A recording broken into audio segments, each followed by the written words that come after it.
बसों में ना घास गेलो मकई के खेत में। हे गई सुतला में दर्द उठे है सखी पेट में। हलो बसों में ना घास गेले मकई के खेत में, सुतला में दर्द उठे है सखी पेट में। पूरा पीछा के पूरा उठा के दिल के जबना दबाई गे मार डाला रे। छौरा एगो खिलाड़ी खतरनाक गे, माई के माई फायर दल कई फराक गे। छौरा एगो खिलाड़ी खतरनाक गे, माई के माई फायर दल कई फराक गे।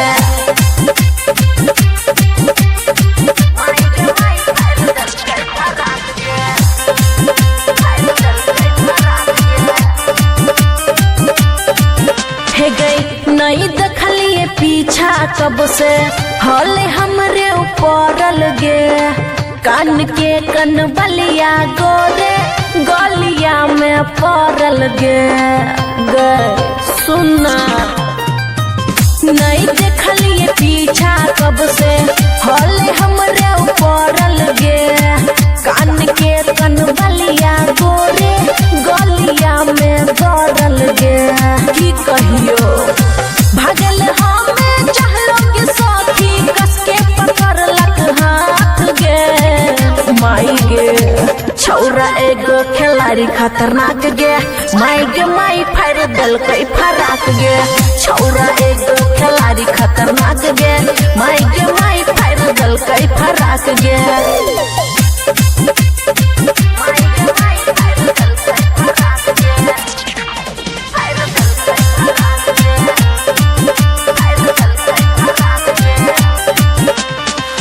दिलिए जब हम गाड़ी कोरिया आरी तरफ भागल गे। फायर के सलवर बखुशी के दाग अब तो लागल गे। हे गई दिलिए जब हम गाड़ी कोरिया आरी तरफ भागल गे। फायर के सलवर बखुशी के दाग अब तो लागल गे।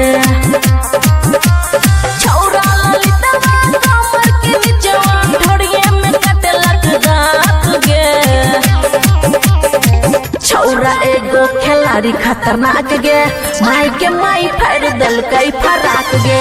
छौरा एगो खिलाड़ी खतरनाक गे, माई के माई फायर दल कई फराक गे। खुशी रिकॉर्डिंग स्टूडियो बलुआहा।